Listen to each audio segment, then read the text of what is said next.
Itti fufi gaafiin kee. Yesus Kiristoos fedha Waaqayyoon alatti fedha isaatiin qofa waa gochuu danda'a.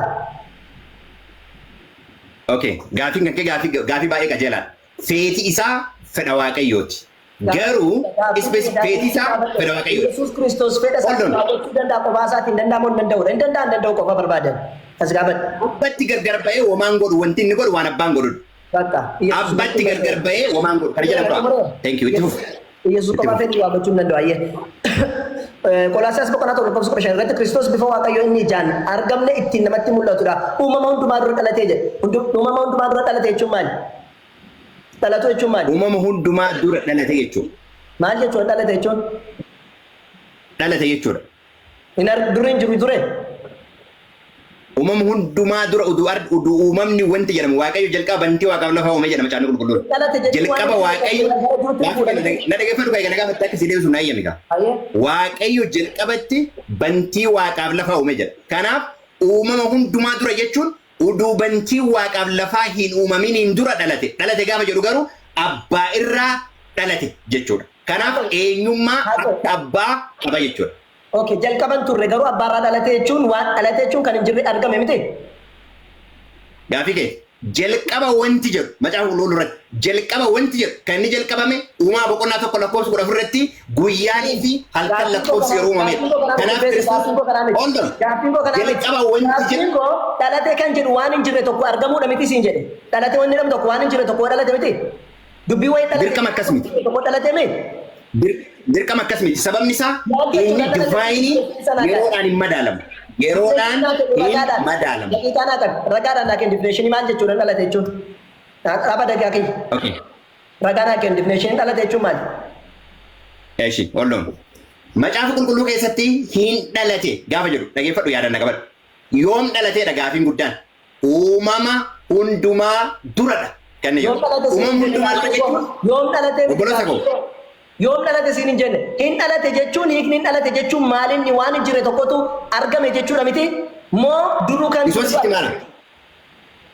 Fittee? Naa deebisi. Gaafis gaadhe qofa naa deebisi. Hin dhalate jechuun waan hin jirre tokkotu argame jechuudha moo duruu hin jira jechuudha. Hin jira jechuu ta'e difineeshinii kana isaa akka argatte baasin agarsiisa. Ragaa. Okay, dhagee on. Dhagee godhe godhe. Okay, macaafa fakkeenyaa boqonnaa 8 lakkoofsa 30 irraa akkana jedha. Boqonnaa 8 lakkoofsa 30 irraa yeroo isa dubbatu jechuudha. Ingiliffaan si dubbisa. 8:30 irraa macaafa fakkeenyaa boqonnaa 8 lakkoofsa 30 kana qofa si dubbisa. Achiin booda kan jiru on yeroo dubbisu on daqiiqaa cadhiftanii dhaabinaa. Dubbisaadhaa itti fufuu qaba waan ta'eef. Ragaa dubbisaa waan ta'eef. Jalqaba irraa turuu isaa akkamitti arginaa? 30 irraa Ingiliffisaa akkana jedha. Ingiliffa yeroo dubbisu. Akkana jedha. Qoy. Jalqaba isaa turuu siin gaafanne. Jalqabarraa turuu siin gaafanne. Jalqabarraa turuu siin gaafanne. Gaaffiin kiyya hin dhalate jechuun waan hin jirre tokkotu argame moo duruu kan jirudha siin jedhe. Duruu kan jiru jette ragaa baasin agarsiisi. Dhalate jechuun duruu kan jiru kan jedhu ragaa. Lakki immoo hin dhalate jechuun yeroodhaa booda dhalate yoo ta'e immoo walii gallee dabarra. Tumurtee? Yeroo wanti jedhamuyyuu ka uumame Yesuusiini uduu yeroon hin jiraanne dura kan irraa dhalate. Dhalate jechuun maalidha? Dhalate jechuun maali? Hin dhalate jechuun keessaa bahe yookaan immoo irraa dhalate. Naa kenni dikshinii. Okay, hold on gaafii kan kee. Irraa argatte ragaa naa kenni. Okay, gaafii kan kee dhaggeeffadhu. Ergaa Yohaannis isa tokkoffaa boqonnaa 5 lakkoofsa 1 irraa maal jedhaa? Begat and the begotten of him jedha. Begotten of him jechuun Gaafanni. Hin dhalate kan jedhu hiika isaa natti mi jedhee ragaa macaafaa kophaatti qabaattee qabaan hin dabarra kalaas. Dhiis hin dabarra. Hayyee. Kan biraa? Okay, Mubarak. Daqiiqaa Mubarak sirrii miti. Abdiin qajeelaa jirta. Mubarak sirrii. Yesus Kiristoos. Irra deebii gaafii. Yookaan. Irra deebii gaafii. Yesus Kiristoos gurra kanaa kenna dhaggeeffadhu please daqiiqaa kiyya. Yesus ofii isaatii waan tokko uume jedhee dubbateera mataa isaatiin ani waa uume jedhee dubbate. Baay'ee gaarii. Kiristoos immoo akkana jedha yeroo dubbatu gaafii kan keetiif. Ani ofii kiyyaaf ragaan ba'u ragaa naaf dhaga'u. No. Ani jedhamoo hin jenne jedhe. Jedheera yoo jette ragaa naa kennite. Hin jenne yoo ta'e hin dabarra. Jedheera jedhitii san booddee ragaa naa kenne. Yesus Kiristoos ofii uumeera jedhee dubbateera. Kiristoos kan inni dubbate ka abbaa hundinuu kan kooti kiyya hundinuu kasaa jedhe malee ani nuume jedhee kallattiidhaan kallattiidhaan. Gaaffiin koo kanaa miti gaaffiin Yesus Kiristoos ofii waa uumeera jedheera. Hin jenne. Allaqaayyee. Kabira gaaffii arfaffaa.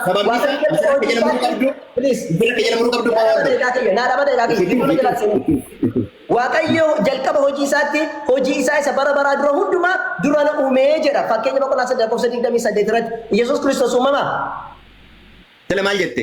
Hiika afaan Oromoo jettee maqaa meeqamee afaan Oromooti sun dogongora afaan Oromooti. Afaan Oromootiin dogongora akkasitti nu hin uumamne Kiristoos. Kanaafuu macaafni kun meediin Oromiyaa jennee dabala tole dalatoon. Dogongora afaan Amaariffaallee Ingiliffaallee King James version hundumaa. Daqiiqaa kiyya. Gaaffii jaaffaa shanaffaa sagalee Waaqayyo fedha Waaqaan ala waa gochuu danda'a. Tokko kan inni Waaqayyoof tokkuma waan ta'eef hin godhu waan godhu fedha isaati ala wanti ta'e hin jiru qarallee na gaafattee ta'an. Yesuus sagalee Waaqayyo na gaafattee ta'an. Yesuus Waaqayyo. Aniif abbaan tokko. Aniif abbaan tokko waan jedhuufi. Please xumureera. Waaqayyo sagalee malee waa tokko gochuu danda'a.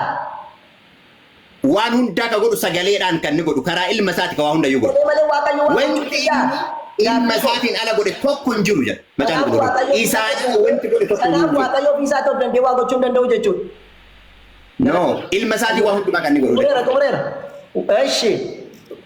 Hibroota boqonnaa lama lakkoofsa 7 irratti ከመላእክት ይልቅ በጥቂት አሳነስከው የክብርና ምስጋና ዘውድ ጫንክለት በእጆችም ስራ ላይ ሾምከው ጀ ሆጂ አርከሳ አራት ከን ኢየሱስን ሹመኝዳ አባ ከናፉ አባን ኦፊሳት ኡሜኬ ዋኑ መረት ኢየሱስን ሾመቹ ወንጌል ማቴዎስ በቆና ዲደም ይሰደት ኩደ ሰደት ረቲ አቦን ዋቀረትለ ለፈረትለ ናፍከነ ረጋ ፈጀሩ አቡማ ከፈለቱ ቆንቶ ነለኝ ፈአሪፈቲኒ ኖ ዋአኒ ጋፊ ኮ ነሪፈቲኒ ለየፈዱጋ ኖ ናገለ እንደሚኮ ዋቀየ ኡሜኬ ኢየሱስ ክርስቶስ ይፋ አንጎረት ከነሚቲ ከኑሜ ገሩ ዋቀየ ዋን ኡሜ ሁንዱማ አባን ከሮርሳ yootau ከራ ኢልመሳ ከራ ኢየሱስ ክርስቶስ ወንቲ ሁንድኑ ፊታን ከበየቹ ክርስቶስ ወንቲ ቶቶ ሆጂ አርከ ከረቲ ጀቻጅራ ሆጂ አርከ ከረቲ ሳ ሹምቴ ጀቻጅራ ሆጂ አርከ ከረንጀ ሆጂ አርከ ዋቅ አባን ረቲ ሚቲ አባን ኦፊሳ ኡሜ ኢየሱስ ክርስቶስ ረቲ ሞቺ ሰሚቲ waaqummaan uume nama ka ta'e Yesuus Kiristoos inni ergamoota gadi ta'e sun nama irratti aboo hundumaa si galagalee jechuudha. Sababni isaa Efesoon boqonnaa 1:10 irratti karoorri Waaqayyoo dhageeffadhu mee holdon. Uumaa mina dubbisiisan jirtu bara. Uuma kan keetti dubbataa. Anka si gaafate abbaan ofiisaatti uume Yesuus Kiristoos irratti shoome jechaa jira. Kan uume abbaan miti siin jedhe. Aboo qabaachuu sin gaafanne kan uume Waaqayyo miti abbaa. Yoona dhageettee gaafii deebi'an sin deebine maal si fayyada gadhiftee haasofte. Yookaan ati jettee ragaa barbaadde dhaabee si kenna hin dhaabdaa jechuudha. Kan hojii harka isaatti waa uume Waaqayyo uume miti. Kan uume Waaqayyo uume. Ergamoota gadi kan jedhu jala namoota nama yeroo ta'edha. Nama yeroo ta'eetiin jedhee dhalli namaa hundi aboo isaa jala galee jechuudha. Erga Yesuus nama ta'eetii Waaqayyo uume waa hundayyuu. Maal? Erga Yesuus nama ta'eetii Waaqayyo waa hunda uume kan jechaa jiru hojii akka keerratti isa uumte jedha. Akka fayyuu fi siin jedhe laal na dhageeffadhu. Efesoon boqonnaa 1:10 maal jedha? Kaayyoon Waaqayyo bara dhumaatti waan hundumaa harka Kiristoos jalatti walitti qabudha jedha. Harka Kiristoos jala walitti qabudha kan gaafa jedhu namni deebiin qabdu. Hayyee gaaffii 8ffaa nama dhiiraaf durbaa godhee kan uume Waaqa abbaati moo ilma? Abbaadha karaa ilma isaa kan uume. Ragaanaa kenni karaa ilma isaa. Abbaadha karaa ilma isaa. Karaa ilma isaa uume jedhu wangeela Maatiyos boqonnaa 9:4 irratti dhiiraaf durbaa godhee kan uume Waaqa abbaadha jedhee dubbata. Yesuus ofii isaati. Ragaa si kenna shina dhageeffadhu qaba. Naa kennu. Efesoon boqonnaa 3:9 irraa akkana jedha. Asirratti dubbisa. Hayyee. Dhaab yoo barbaadde hold on isa dhaabaa gan baasuuf. Ingiliffaan si dubbisa. 3:9 irraa. Ingiliffaan si dubbisa Ingiliffaan qara jedhaattaa jechoota qaraatuutti deebita deeqaa dhaabdanii thank you amma itti fufaa baaseera waan ta'eef. To make all men see what is the fellowship of mystery which from the beginning of the world has been hid in God who create all things by Jesus Christ here. Kanaaf waan all jechuun waan garii wayitiin all hin jedhama jechuudha. Sana booddee ona gaafate baasis garsiisa. All things jechuun kan dhiiraaf dubara si gaafate qobaatti Yesuus Kiristoos Maatiyos Wangeela 9:4 irratti maal jedha? Inni akka dhiiraaf dubara godhee isaan uume beektan irree jedhe. Kan uume Yesuus moo Waaqayyo dheesse gaafadheen? Abbaatu karaa ilma isaa uume Qolaasiyaas boqonnaa 1:16 irratti waaqarra kan jiru lafarra kan jiru aboo kan qabu aboo kan qabne hundinuu karaa ilma isaa. Dhiiraaf dubara waaqayyo karaa ilma isaa uume kan jiru baasna Hunduma hunduma namallee hunda sin gaafanne ani Yesuus Kiristoos waaqarrallee kan jiru lafarrallee kan jiru. Dhiiraaf dubara si gaafanne baasna agarsiisa. Dhiiraaf dubara kan uume karaa Yesuus Kiristoosiin dhiiraaf dubara uume kan jiru agarsiisa. Waaqarra kan jiru lafarrallee kan jiru yoo jedhu waaqarra kan jiru lafarra kan jiru namni waaqarra lafarra kan jiru. Waaqarras kan jiru bishaanis lafarra jira, muknis lafarra jira, ergamoonni samii keessa jiran akkas gaadhe dhiiraaf dubara kan uume karaa Yesuus kan jiru baasna agarsiisa. Daqiiqaa qabaa dhaaba. Dhiiraaf dubara illee akkasuma uume. Baasna agarsiise. Sababni isaa nama akka bifa keenyaatti akka fakkeenya keenyaatti gaafa jedhu bifti fakkeenyi Qolaasiyaas tokko irratti. Tole bakka walii galee ishii galatoon karaa ilma isaa uume Yesuus Kiristoosiin sobe abbaan dhiiraaf dubara godhee innaa isa uumen beektaniire jedhee Yesuus gaafa dubbateen sobe.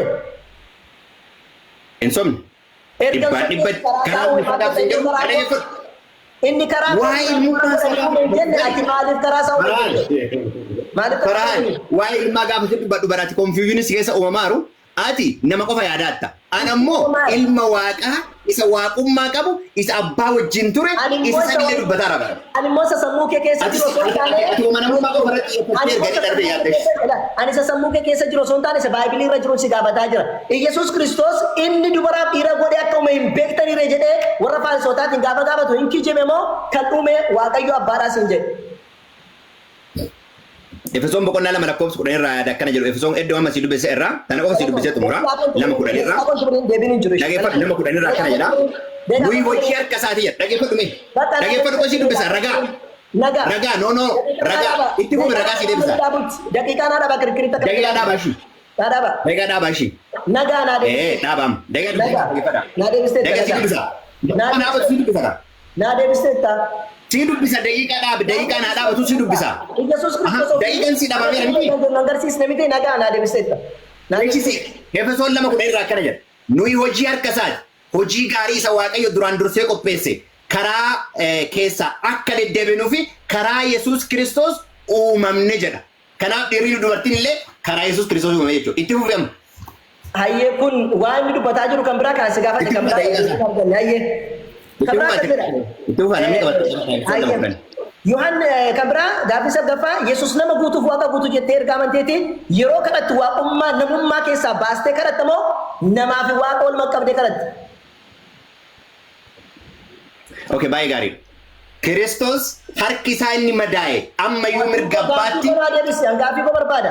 Waa'ee harka Yesuus hin gaafanne ani kan si gaafadhu namaa fi waaqayyo waliin kadhatta moo waaqummaa isaa keessaa baastee namummaa isaa kadhatta yookiin immoo waaqummaa isaa qofaatti kadhatta jedhee yookaan waaqummaa isaa waliin kadhadha yookaan immoo waaqummaa qofatti baasee kadhadha kana qofa barbaada malee gana harka isaa miila isaa kanaa hin barbaanne taa'imii konfite itti fuuf. Kan kadhannu abbaadha abbaa kadhanna karaa ilma isaa karaa Yesuus Kiristoos kadhanna macaafa qulqulluu. Yesuusin kadhattu jechuudha hayyee kan kadhattu abbaadha galatoon hayyee gaaffii kurnaffaa. Wait Yesuus gaafa du'e eenyutu lubbuu isaa keessaa baase? Okay macaafni qulqulluun akkana jedha. Ragaa dhaabaa fi kana paawus godhaa fi eeruu baasa. Eeruu baasa. Wangeela Yohaannis boqonnaa 10 lakkoofsa 16 17 18 irraa akkana jedha. 17 irraa. Lubbuu koo deebisee fudhachuudhaaf dabarsee kennuudhaafis dabarsee kennuuf abbaan koo irra deebi'a 17 irraa lubbuu koo deebisee fudhachuudhaaf dabarsee wannan kennuufi abbaan koo na jaallata. Homtuu lubbuu koo na duraan fudhatu anumatu ofii kootii kenna malee an lubbuu koo dabarsee kennuudhaaf banuu dandeettan kana booddee deebisee fudhachuudhaafis aboo nan qaba jedha Kiristoos yeroo dubbatu.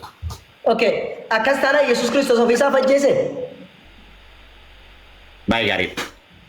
Macaafa qulqulluu irratti gaafa jedhu xoofoo abbaan kiyya naa kenne dhuguudhaaf dhufuudhaan nan barbaachisudha jedha. Fedha isaa guutuudhaan of kenne jechuudha. Fedha isaa guutuudhaan. Wanti kenne fudhachuudhaan malee jedhe dabarsee yeroo kennu eenyu keessaa fuudhee eenyutu fuudhee lubbuusaa? Dabarsee kennuudhaaf aboo qaba deebisee fudhachuudhaaf aboo qaba jedhe dhageettee taami gurraan. Akkasiin jedhe deebisee fudhachuu aboo qabaatu eenyu keessaa fuudhee gaafa inni dabarsee kennu siin jedhe.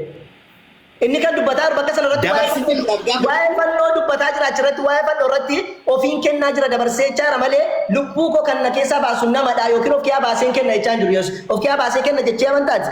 Of kiyaa baasee kennete. Maaltu keessaa baa? Lubbuun kee abbaan gaafa du'e? obboleessi kiyya dabarsee kennuudhaaf deebi'ee fudhachuudhaaf aboo qaba jedhaan jiru Kiristoos. Dabarsa ani kan kenne gaafa nuti hafuura isin jedhu buusa. Ishi gaaffii biraa. Hayyee.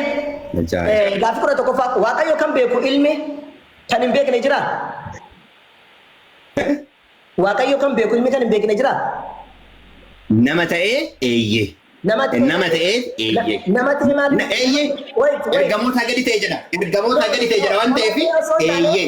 Yesuus Kiristoos nama ta'ee gaafa ta'e waaqummaan keessa hin jiru. Na dhaggeeffadhu. Waaqummaan isa keessa garaa Maariyaam irraa jalqabee. Kanaafuu waaqummaa isaa keessatuma jiruuti nama ta'ee iyyuu beeku. Akkamitti deebisii deemsa qoodi? Naa deebi'e. Akkamitti deebisii deemsa qoodi? Naa deebisee waaqummaa isaa keessa jira moo hin jiru si gaafadhe. Naa deebi'eera galatoon. Hayyee gaaffii kudha lammaffaa. Hayyee Kiristoos gara biyya lafaa yommuu dhufe ati aarsaa kennaas hin jaallanne garuu dhaqna abbamu naaf qopheessitee jirtaa jedhe. Dhaqna kan qopheesseef Yesuus Kiristoos Waaqayyo miti. Ibroota boqonnaa 10 lakkoofsa 5 irratti eeroon. Kan qopheesse Waaqayyo moo Waaqayyo miti siin jedhe. Dhaggeeffattu uumaan dubbadhu bakka gaaffii kan kisee deebisuudhaaf. Qopheesse Waaqayyo moo Waaqayyo miti si gaafadhe malee irra deebite daqiiqaa naa dhabaa jamaa. Daqiiqaa naa dhabaa. Kan si gaafadhe kan qopheesse Waaqayyo moo Waaqayyo miti siin jedhe malee ganaati irra deebite sa'aatii kuna jalaa quufu dubbisin. Gaaffii si gaafadhe kan qopheesse Waaqayyo moo Waaqayyo miti. Eshi Waaqayyoodha. Dhaggeeffadhu. Waaqayyoodha. Sababni isaa ragaa. Naa deebi'eera. Warri qabachuu barbaadan ergaa Yohaannis lammataa ishi dhaabidhaan ragaa kennaaf. Naa deebi'eera. Ishi ragaa sii kenna. Ragaa sii kenna. No naa deebi'eera bakka. Naa deebi'eera Waaqayyo jetteetti. Tole. Erga Waaqayyo qopheesseeti Yesuus Kiristoosiin hin dhume jechuudha Waaqayyo. Gaaffitti aan. Xumurtee amma gaaffii na qabatu. Gaaffii jalqabatti deebisee deebisa. Dhaggeeffadhu mee. Hin dhume jechuudha moo. Naa qopheessite jechuun maal jechuudha? Naa qopheessite jechuun bara jira inni. Nagina Maariyaamiin qophaa'eedha kan inni dubbataatu. Na dhaggeeffadhu mee. Naa qopheessite kan jedhaa inni. Hin dhume moo hin dhume mitiidhaan. Hin qopheesse gaafa jedhu hin dhume moo hin dhume miti qopheessuun kun maali? Uumuu moo uumuu miti daqiiqaa kun haa dhabaa. Maariyaamiin daqiiqaa kun haa dhabaa. Yoo inni cal jedhe ta'a. Maaltu dhaaba? Maal ta'e? Maal ta'e? Cal jettee taa'aa jirta. Uumuu jee qopheessuu jechuun uumuudha moo uumuu miti isin jedhe. No. Naa qopheesse jechuun dhaggeeffadhu mee. Naa qopheesse jechuun yaadaan naa qabadhu. Naaf qopheesse gaafa jedhu Maariyaamiin hafuurri qulqulluun irra bu'e gaafa jedhu Maariyaamiin hafuura qulqulluu kan irra buuse kan isii qulqulluu godhee isaaf qopheesse hafuura qulqulluu isa waaqa irraa dhufe. Inni fudhatu Kiristoos guutummaa isii keessa akka buufatu sababa jechuudha. Kun abbaa irraa maddee. Gaaffii biraa akkana jedha. Yoosef ilma Daawit Maariyaam kaadhimamee hafuura qulqulluudhaan waan ulfoofteef ishee of biratti fudhachuu hin sodaatee jedhe. Abbaa ilmaa hafuura qulqulluu sadan tokko hojjetteeti. Yoosef Yesuus ofumaan haadha isaatti of ulfeesse moo maal jechuudha? Abbaan ilmaa hafuura qulqulluu sadan tokko hafuura qulqulluudhaan ulfaa erga jedhame sadanuu tokko Yesuufiin of ulfeesse moo maal jechuudha? Sadan tokko siin jedhee beekan? Sadii tokko miti? Galatoon. Abbaan abbaadha. Ilmi ilma hafuura qulqulluudha. Dhaggeeffadhu. Kan dhufee dhalate ilma Waaqayyooti. Ilma Waaqayyooti. Ilma Waaqayyootitu dhufee dhalate malee abbaa miti kan dhalate. Galatoon. Ayyee gaaffiidhuma akkana jedha. Hojii ergamoota boqonnaa 19 irratti እንደገና ወደ መበስበስ እንዳይመለስ gara tortoruutti akka hin deebinee fi du'a keessaati Waaqayyo Yesuusin kaasee. Otoo Waaqayyo Yesuusin kaasuu baatee hin tortora ture. Xumurtee? Hin tortora ture moo hin ture? Sababni isaa inni mannaa jiraataadha waan ta'eef mannaa isa waaqa irraa gadi bu'ee ta'e waan ta'eef hin tortoru. No gaaffiin isaa otoo Waaqayyo kaasuu baatee hin tortora moo tortoru? Hin tortoru. Sababni isaa mannaan tortora ture jedhe wada mabasbas እንዳይመለስ jira. Mannaan ba'uu boqonnaa 16 irratti mannaan buddeenni waaqa irraa gadi dhufe guyyaa sanbataatti hin tortoru. Bakka xumurteef. Thank you. Gara kiyya deebinam. Angaafii 15-13 akkas hin gaafadhu. Gaafii bu'uuraa qofa si gaafadha. Uduma yeroon hin geenne xumura kiyya rakkina hin qabu. Sababni isaa waa'ee Yesuus Kiristoosii ati beektee wanti irratti himtu hin jiru waan ta'eef. Salphaa si gaafadha. Tokkoffaa Kiristoos inni macaafa qulqulluu fi inni quraana keessa jiru tokko jettee amantaa? Namummaan isaanii tokko warra tarrakeetu adda adda tarrake malee. Kiristoosiin inni macaafa qulqulluutii fi inni quraana keessaa tokko jettee amanta. Akkasii? Maqaadhaan tokko gargar histirii isaanii tarrakan malee namni sun namuma sana. Okay. Kanaafi histirii garagaraati ka quraanaa istirii biraatu barraa'ee ka macaafa qulqulluu istirii biraatu barraa'e malee maqaan isaanii tokkochuma. Namummaan isaanii tokko waa'ee nama sanaa garuu warri wangeela keessa gabaasee gargar gabaasanii jaratu. Tole kiyya daqiiqa naan dhaabina cadhisaatti fufa hangaaf mee lama qofa gaafadha waan ta'eef cadhisaatti fufa aga daqiiqaa jedhumatu. Kanaaf kati naan jedhaattu Yesuusima tokkochaa warri macaafa qulqulluu akka biraatitti gabaasee warri quraanaa akka biraatitti gabaasee jedhaata. Adda baafachuu waan barbaadeef. Quraanni sirrii gabaase warra wangeelaa tasiifachi godhe malee sin jechuu jira. Maaliif jennaan namaan barreeffame waan ta'eef wangeelli. Naa galee bakka akkuma jette sin jedhaaraan. Quraanni qajeelchee barreessaa kan keetis. Macaafni qulqulluun ammootu hin qajeelchina. Kanaaf akka garaagaraatiin barraa'eedha. Akkasiin akkati jedhaatu. Namummaan sun namumadha. Garuu gargari malee ka barreeffame. Kanaaf obboloota koo adhaan booda Kiristoosiin macaafa qulqulluu keessa jiruu fi quraana keessa jiru garagara. Sababni isaa akka garagaraatitti barraa'e waan ta'eef ilaalee dhaggeeffadhu. Hold on amma natu hasaara. Natu hasaara na eega. Natu hasaara na eega. Murtii kennaa jirta. Murtii kennaa. Yeroon kiyya. Yeroon kiyya. Yeroo keetti nan falma dhagaa. Daqiiqaa kiyya irratti. Daqiiqaa akkasii maa dhaban ani hin jenne. Yeroo ani isi daqiiqaa dhaba. Dhaba daqiiqaa. Ilaali an akkan jedhee fakkeenyaaf. Daqiiqaa dhaba. Xibbeessoo dhumadha. Fakkeenya waan xibbeessoo farhaan sirriitti waa'ee xibbeessoo gabaase yoo ta'e abdiin yookiin mubaarak dhufee waa'ee xibbeessoo jedhisee gabaase jechuun namni sun nama sana miti jechuu miti. Fakkeenyaaf waa'ee Hayilasillaasee fi waa'ee Dargii Amaarri akka biraatti gabaasuu fi Oromoon akka biraatti. Amma nagee maabsite qoy. Bifa baasii gaafadha qoy. Qoqoo ishii bifa baasii gaafadha. Ka macaafa qulqulluu keessa ibsame sirri moo ka quraana keessa akka macaafni qulqulluu itti ibse sirri moo akka quraanni itti ibse sirri? Macaafa keessatti waliin makanii kan sirriis qabaa kan keessaa waliin makanii dhaantu jira waliin dhaani. Sirriis qabaa kan itti makamees jira. Kanaaf ati ka macaafa qulqulluu keessaatu sirri jettamu ka quraana keessa sirri jetta. Quraanaatu sirriidha garuu quraanni ma hin dharramaani macaafa dogongora qabaatu dogongora qaba jechaa jira macaafni bara. Dogongora qaba malee bakka sirrii. Amma naa deebi'eera bakka naa deebi'eera dhaabi. Macaafni qulqulluun mormituun Kiristoosii inni abbaa fi ilma ganu isa kana jedha. Akka macaafa qulqulluutitti quraanni mormituu Kiristoosiiti. Tokko kana lammaffaa gaafisi gaafadhan mallee waa'ee du'aa ka'uu gooftaa Kiristoosiin fudhattaa reeta. Maal gochaa fudhadha quraanni naan hin jedhu bara. Nagay hin fudhattu. Kanaaf du'aa ka'uu gooftaa Yesuus Kiristoosii hin fudhattu taanaan barnoota seexanaati akka macaafni qulqulluun jedhutti. Ragaa. Kanammoo namatu jedhe malee. Ilaali barnoota seexanaa gateetii Ibroota keessatti namni Ibroota barreesse gaafa inni mimmaan buusee Waaqayyoon kadhatu kadhannaan kee dhagaameera jedhee Yesuus du'arraa gaafa hafe kan seexana ta'e nama Ibroota barreesse sana malee ana farhaan miti. No, ka Ibroota ka jedhu kadhata kiyya kadhannaan isaan dhagameef ka jedhu kadhannaa isaatitu kadhannaa isaatitu akkana jedha. Dhaggeeffadhu ka kadhannaa isaatitu feeti kan kee haa ta'u jedhe. Akka fedha kiyyaatii miti feeti kan kee haa ta'u jedhe. Kadhannaa isaatu dhagameef jechuun ammootu fedha abbaati ta'e jechuudha. Feeti abbaa ammootu ilmi isaa du'ee dabarsee kennee karaa ilma isaa nama ofitti araarsuudha jechuudha. Kana ragaatoodhaaf Yesuus Kiristoos du'uu isaatiif gaafa fannoo irraatti gaafa jarri fuudhanii ajjeesan namni argee jira. Fannoo irratti osoo hin taane yeroo inni du'u. Fannoo irratti arguu osoo hin taane gaafa jarri ajjeesan namni ijaan argee jira barattoota keessa dhaabbate. Dubartoonni dhaqanii haga inni boolla awwaalamuuf dhaqanii reeffa isaa akkatti buufee dhaqee ilaalle. Gamboolaas hin gaafanne gaafa jarri reebanii ajjeesan kan ijaan argee jira siin jedhe. Fannoo Yohaannis kan inni haadha ofii hadaraa haadha koo jedhee noo eenyu jedhe. Fannoo irra taa'ee jedheen isaan booddee fannoo irra dhiisanii fudhatanii deeman san immoo hanqasi gaafate gaafa lubbuu kee abaasan namni haga dhumaa ka wajjin deeme haga dhumaa wajjin deeme jedha macaan qulqulluu. Ishi gaafii na gaafattu dhiisi gaafiin karaa kan keeti miti. Hondoon sijjammar saraa sa'aatii keeti miti na gaafachuu fedha mirga hin qabdu. Hondoon. Ishi xumureera gaafii si gaafadhu. Kadhumaa macaafa qulqulluu keessatti raajii yookaan ammootu ergamaa ati beektu jechuudha. Ka macaafa qulqulluu dhiisi. Ka ati beektu. Kaanii fi rabbi tokko jedhe yookaan ammootu an jireenya kenne jedhe beeku jira. Irra deebi'ime. Raajii ati beektu keessaa macaafa qulqulluu quraana keessaa ta'uti. Quraana keessaa tokko ka'anii fi rabbi yookaan abbaan tokko jedhe. Yookaan immoo jireenya natu kenna jedhe. Yookiin immoo natti amanaa ka jedhe jira.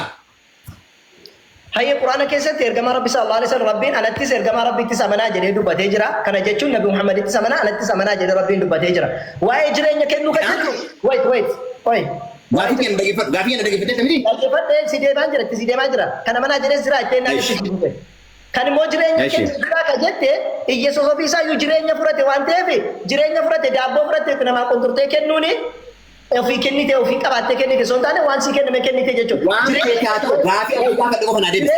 Gaafi asii gaafadhu qofa. Dhaggeeffadhu. Rakkinna wayii kasirraa argaa faraan yeroo namni dubbatu humnaan piriishar nama godhuu barbaadda. Yeroo garuu namni si jala dhaggeeffatu kan biluuf gochuun barbaadu gaduuf deebisi gaafii kana dhaggeeffatu. Wanti siin jedhaaru raajiin yookaan ergamaan ati beektu kaanii fi abbaan yookaan anii fi waaqni tokko jedhe afaan ofiitiin yookiin mootu kan ani jireenya kenna ani jedhe yoo jiraate kanneen lamaanatti gaafii dhumaa ka sadaffaatti darbee xumura gaafii kiyya. Aye, inni jireenya kenne naan jettu Yesuus ofii isaa jireenya fudhanne Yesuus jireenya kenne jechuun isuma barsiisu jireenya jedhama malee jannata kenne jechuudha miti. Jireenya kenne jechuun barsiisa. Wait, mata duree kana qabnaa miti ani gadillee waan naa mariin kenna lammaffaa mata duree kana naaf fakkaata. Rakkoon tokko jiru marii kan hin beeku waan ati marii maal akka ta'e hin beeku yoo jiraate rakkoon qabatu fulaan marii lammaffaa hin beeku maal akka. Gaafii lama naan dhiyeessineet. Gaafii lama naan dhiyeessineet. Yoom marii moo? Marii nati naa dhiyeessi keessaa marii lammaffaa maal jedha?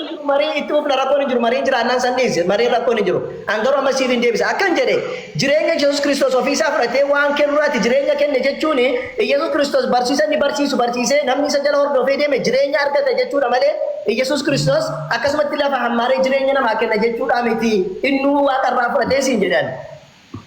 Aniif inni tokko ka jedhe jiraare aniif abbaan tokko ka jedhe jira aniif waaqni tokko ka jedhe jira. Ay sana Yohaannis bakka biraatti dogongore malee abbaan na caala jedhee Yohaannis 4:28 irratti dubbateera.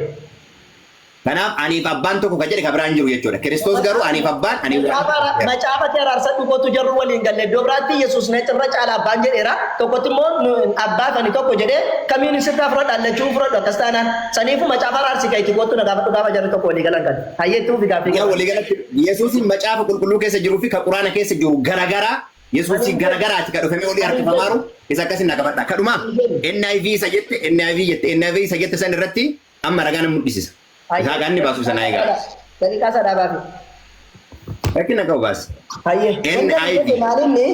NIV irratti NIV sagalichi the word was God mu maal jette barreessee ture asitti echi itti fufime the God is word jedha the God is word yes Aye koy video garagashta. NIV irra bas. Aye Bible habi NIV sin jedhera NIT sin jedha IV jedha sila sirreessera NIT sin jedha Bible habi to argite takan. Etti rakkina qabu Bible habi waluma gurri barreessaniirani. Aye Bible habi keessatti NIT keessatti maal jedha? NIT maal inni? NIT mo seeniti keessa maalika? Sasa science barsiisa. Maal inni? NIV dha kanam beeku. Aki qoratu kama. Waan illee daqiiqaa lakkoofsisaa bakka aduma ture rakkina qabu. Waa'ee macaafa dubbisuu naan jenne isa moo dhaqitoo fi keetti xaxaraatti kana maal gaafatan nambarsiisu naan jenne. Waa'ee macaafa nambarsiisu gaafa dhujettee waan taateef NIT maal akka ta'e dhaqiti qoratu gaafadhu malee naannan gaafatiin ani gaafatte dura si deebisa. Hayyee maal jedha? Asirraa isinii dubbisuu akka barbaadan in arki in hoo jedhe logos kyaa hoo logos an prostun tion kyaa tios in hoo logos jedhe maal jechuudha jennaan in the beginning was the word and the word was with God jedhe jalqaba sagalee ture ammallee sagaleen with God dhageeffadhaa qofa with God hin jedhu jette kana amma moo with God ganaadha hin jedhu hin jenne ani hin jenne dogongoriin hin jenne fiddee viidiyoo agarsiisuu dandeessa maal jedhe word and the word jedhe durarratti sagalee jira jedhe sagaleen jedhe amma sagalee fi sagaleen was with God jedhe was with God sagaleen eenyu faana waaqayyo waliin jiraa jedhe and God was the word jedhe ilaal sagaleenis waaqayyo ture kan isin jettan inni moo maal jedhe God was the word waaqayyo iyyuu sagaleedha jedhe shoot screen godhadhu galitti dubbisi nan dogongore moo sirriidha na deebi'aram galatoon sumur bakka ayye adeebis ayye Yeah. Anillee kasin jedhaaru the word was God. With God and there was God. Lachuu dhageeffadhu. With God illee dubbifteetta, was God illee dubbifteetta. With God and there was God. Jecha kan lachuu dhagabadha. Waliin ture inni nuu waaqayyoodha. Period. Tumurameera, tumuradheera. Daqiiqaa kiyya tumurameera. Sagaleen waaqayyo ture jettee. Sagaleen waaqayyo ture jettaan sagaleen waaqayyo ture jette. Hold on this. With God and there was God. Lachuu fayyadameetu. Lachuu. He was with God. He was God. Gaafiin koo kanaa miti. Gaafiin koo kanaa miti. Waaqayyo iyyuu sagalee ture. The word was God jette mun jenne. The God was word jette mun jenne. The God was word jette mun jenne. The God was word. God was the word. No, God was word jedha. God was. Jette miti. God was word jette miti. Lan, God was word. Word was God. Garaagarummaan ni jiru maali? The word was God. Garaagarummaa guddaa qaba. Sagalichi waaqayyoodha. Waaqayyo sagaleedha jechuun maal jechuudha garaagarummaa isaa? Sitti moo? Garaagarummaa isaa sagalichi waaqayyoodha. Sitti maqaa qo'e. Sagalichi waaqayyo sagaleen waaqayyo ture jechuun sagaleen jalqaba ture iyyuu sagaleen humti sunu waaqayyo jechuuf Yesuus Kiristoos waaqa gochuuf deemtani. Garuu asitti sagaleen jalqaba ture sagaleen sunu waaqayyo waliin ture jedhe. Sagaleen sun moo sakam jenna waaqayyo iyyuu sagalee ture. Kanaaf waaqayyo sagalee erga tureeti sagaleen isaa waaqayyo keessa jira sinumaayyuu. Waa'ee sagalee waaqayyo dubbataa jira malee waa'ee Yesuusiin dubbataa jiru sin jechuu barbaade asitti. Tole bakka xumureera galatoomii marii bareedaa goonee fi yeroo gaarii qabaadhu akka gaarii tufne kutaa lammaffaallee waliin mari'annee itti fufna. Wanti guddaan daqiiqaa tokkotti qabu keessatti dubbadha balleessuullee dandeetta rakkina qabu. Marii lammaffaallee itti fufna. Marii kanarraa namoonni hundinuu wanti barachuu qabdanii tarii nu ariifannee yeroo kenna fixuu waliif fayyadamne ta'uu danda'a jechuun ariifannee fayyadamne ta'uu danda'a. Namoonni as jala jirtan immoo waan kanneen ragaadhaan qabataa bifa barreeffamaatiin baay'iftanii akka dubbiftan. Amma dhimmi kiyya Farahaan mo'achuu miti. Farahaan illee nama mo'achuu miti. Garuu jidduu kana yoo dubbii wayii dabarsinee namni waa fayyadame jechuuf. Kanaaf akkasii fudhadhaa mari'adhaa an akkana godhe akkas hin godhu kun immoo namni dhageeffannee adda baasaa. Waan jettu daqiiqaa tokko lama sii kennee daqiiqaa tokkotti dubbadhuuti. Achiin mana keenya deebinee waa jennee xumurraa sa'aatii 4 walakkaa ta'eera na biratti. Daddafee deemu qaba waan ta'eef. Galatoomii duraan dursatti waliin mari'achuun haalaan waliin dubbachuun dingatallee walitti wacamus maal jedhamus haala gaarii ta'een mari'atanii marratti xumuruu waan nama gammachiisudha. Walumaa galatti warra obboleeyyaa kiyyaas jala jiraniif waa dabarsu kan musliimaas kan kiristaanaas wanti nu asirratti dhaabbannee dubbannuu fi namni waan dubbannu irraati waa akka baratuufi. Itti aansuun wanni nu marii kanatti dhufnee fi lubbuun badaa jirtu garaa lubbuu hin badiin haa deebitu jenneeti. Saniifuu akkuma dhagaa turtan immoo waa Yesuus Kiristoos nama ta'uusaa arragaaggatneeti ba'u jirra. Egaa Yesuus Kiristoos nama malee waaqa miti. Kanaafuu hundi keessanuu karaa dhugaa gara waaqayyoo. Argite wrong conclusion. Anka jedhe feer godhee kaa'e. No dhaggeeffadhamu. Kun amma ati bifa maaliin geettan? An bifa feer ta'een kaa'e kana mormit deebisaattan. Ani waaqummaa qaba siin jedhee xumureen. Waaqummaa abbaa kabba. An akkas jedhe jedhi kaa. An akkas jedhe jedhi malee akkas jennee xumurreen jedhin. Ana tokkotti. Ba'aa jira bara namni sikkoo Yesuus Kiristoos nama malee waaqa kan taane sin agarsiisee ba'aa jira adeem kan dhimma kuwaasaara malee kan kiyaasaa hin jiru ammas. Mari'annee jedhi dogongora mariiti ka godhaatu. Mari'annee gaafa jennu ati nama jettee mari'atti anammoo waaqa jedhi kana murtee ka fudhatu abba maaf feeriin taatu feer pirezenteeshinii. Mari'annee irratti maal jechaa jira mari'annee irratti nama ta'uusaa. Ibseen ba'aa jira jechaa jira uummataan. Na biratti maal na ibsite ta'eetiif hin beektu an akka kiyyatti hin beektu ati akka ana dubbattee ta'e. Maal gochaa dhuftee nama marii ergan beekne maannaa marii. Na dhaggeeffadhaan. Yaada kan kee. Ergan beekne maannaa mari'achuu dhufte. Wanti si mari'achuu dhufee fi namoota baay'ee dogongorsiisaatu jira waan ta'eef namoota baay'ee dogongorsiisaatu Dhibbeessoo kun loojikii iyyuu hin deemu nama hin beekne wajjiniin hin mari'atamu nama hin beekne wajjiniin hin barsiisama malee dhaqee mana baratte kootu baradhu Farahaan jedhamee barsiisa malee nama hin beekne wajjiniin qixxee ta'anii hin mari'atamu si galee kun waan na dhaggeeffadhu si galee dogoon maaf ammatiin maaf akkana gootama Farahaan maalu maaf akkana Anifati nagaa waliin mari'anne. Waliin mari'anne. Situn beektu natu beekaa ofiin jechaa jirta. Otoo beektaa waaqayyo iyyuu sagalee argitu ture. Farhaan awwaa'ee beekumsaa dubbadheeraan. Galatoomaa atillee galatoomsiin jedhee tumure malee awwaa'ee garee kanaa dubbadheeraan. Waan immoo waan hin Maal jette? Waan hin qabu naaseen immoo Waa'ee Kiristoo. Farhaan ila. Please. Ila. Irra walii gallee nama ta'uusaa irra walii gallee jettee baraka. An nama ta'uu irra walii si galee ramaa. Waa'ee nama ta'uusaa dubbadhee jedhi kaa. Waa'ee nama ta'uusaa dubbadhee inni waa'ee. Dhaggeeffataa jiruuni waa'ee Yesuus Kiristoos nama ta'uusaa ergamaa ta'uusaa walii gallee isiniif seen bahaa jiraachaa ni jira. Waa malee xibbeessa wajjin walii gallee jechaa jiru ani. Akkas dubbadhe. Ani yoo maqaa kee dheetti boosoo faana walii galle jedhe. Banagiraachi laatu wanti beesoo faana jette beesoon Yesuus Kiristoos nama ta'uusaa nama fudhatta.